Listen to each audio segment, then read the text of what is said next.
नमस्कार दोस्तों मैं अभी अभी अक्षय कुमार की स्काई फोर्स नाम की मूवी को देखकर लौट कर आया हूँ। अभी आधी रात हो चुकी है।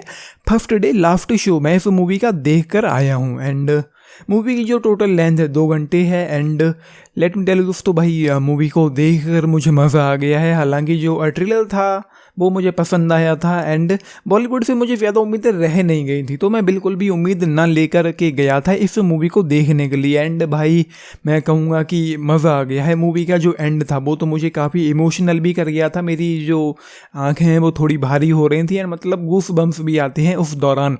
एंड आगे बढ़ने से पहले एक बात बता देना चाहता हूँ। अनफॉर्चुनेटली वीर पहाड़िया के कैरेक्टर के बारे में मुझे कुछ भी पता नहीं था, क्योंकि कहीं पर कभी कुछ सुना ही नहीं उस कैरेक्टर के बारे में। और उसी वजह से मूवी का जो सेकंड हाफ है जो किया उसी कैरेक्टर को सेंटर में रख के चलता है, वो मुझे पूरी तरीके से फिक्शनल लग रहा था। कम से कम एंड क्रेडिट्स के दौरान जब कुछ इमेजेस देखने को मिलती हैं तब क्लियर हुआ कि ये फिक्शनल नहीं बल्कि फैक्ट्स थे। हालांकि जो फर्स्ट एयर स्ट्राइक इस मूवी में जो बताई गई है वो होती है, उसके बाद जो चीज़ें होती हैं वो मैं यही असमंजस में कश्मकश में मैं रहा था कि ये सच भी था या बस उनकी दिमागी उपज थी। मूवी शुरू होती है, शुरू होते ही कुछ देर लेती है एंड आपको पूरी तरीके से अपने साथ इंगेज कर लेती है, पूरी तरीके से बांध करके रखती है, कहीं ना कहीं होक एंड बुक करके रखती है। एंड मूवी को देखते हुए मज़ा आता है। एंड बड़ी बात ये होती है किसी मूवी में कि मूवी आपको इंगेज कर पाए, होके वो करके रख पाए एंड एक इमोशनल डेप्थ हो, एक फील हो, वाइब हो,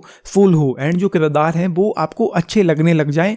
कम से कम आप उन किरदारों में इन्वेस्ट हो जाओ कि उनके साथ कुछ अच्छा बुरा हो रहा है तो आपके ऊपर एक डायरेक्ट इम्पैक्ट पड़ना चाहिए।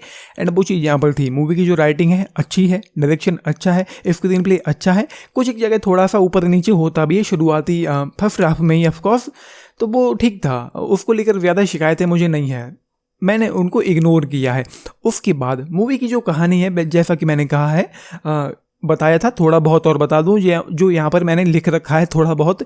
यह मूवी 1965 के भारत पाकिस्तान हवाई युद्ध में पाकिस्तान के सरगोधा एयरबेस पर भारत के जवाबी हमले से प्रेरित है। इसको इंडिया की पहली एयर स्ट्राइक भी कहा जाता है।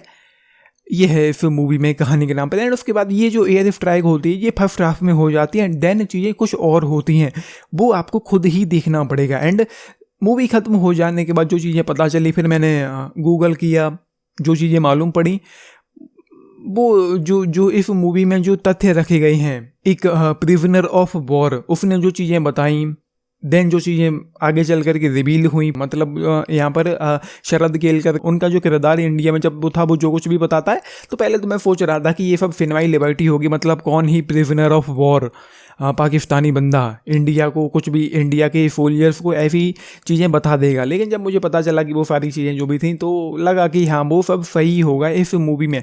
एंड मूवी 1965 में सेट है।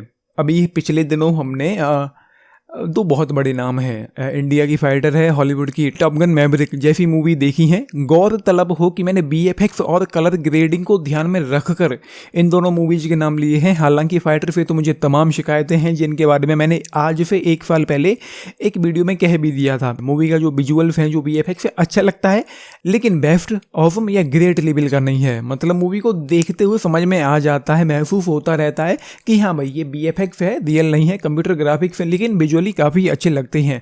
एंड उसके बाद ये सारी चीज़ें होने के बाद मूवी आपको कहीं पर भी डिप नहीं होने देती, डिस्कनेक्ट नहीं होने देती, डिस्ट्रैक्ट नहीं होने देती एंड बांध करके रखती है पूरी तरीके से। ये चीज़ ग्रेट थी इस मूवी की, बहुत ज़्यादा नहीं लेकिन हल्की फुल्की, एक इंटेंसिटी भी है, एक एक्साइटमेंट भी है।